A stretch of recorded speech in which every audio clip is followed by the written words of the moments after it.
Հայրիկ ջան, բարև ձեզ։ Ներեցեք եկել եք Սամվել Կարապետյանին աջակցելու։ Ինչու հենց իրեն, ինչու եք որոշել իրեն աջակցել։ Ինչի եք իրեն աջակցում։ Տեսեք ինչ են ասում, Գոհ չեք գործող իշխանությունից, Փաշինյանից գոհ չեք։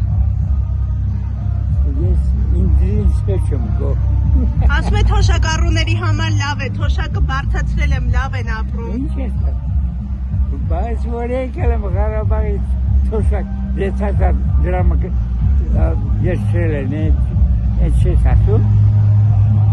Իսկ ինչպես եք վերաբերվում, որ Արցախ վերադարձի էջը գործող իշխանությունը փակել է, ասում են խաղաղությանը սպառնում է, երբ ասում եք Արցախի վերադառնում։ Կարող ես ինձ ասես,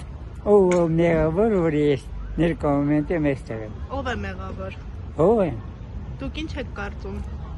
Արցախ ծախողն է մեղավոր։ Ով է ծախել։ Հաշյանը չես ասել, հերը խոսով ասել են, գնացել են Թուրքի, շանպոտ գալիս Թուրքի հետ, ինչ, մի գուցե նրան լավ բանի դրամներ է տվել, դոլարներ է տվել, որ ասի Ղարաբաղը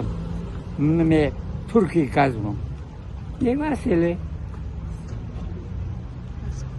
Շնորհակալ եմ շատ։ դրանից հետո ես կարող եմ Փաշինյանին ասեմ, չէ, նա մարդ է, չէ, ոչ մեկի չի ասել։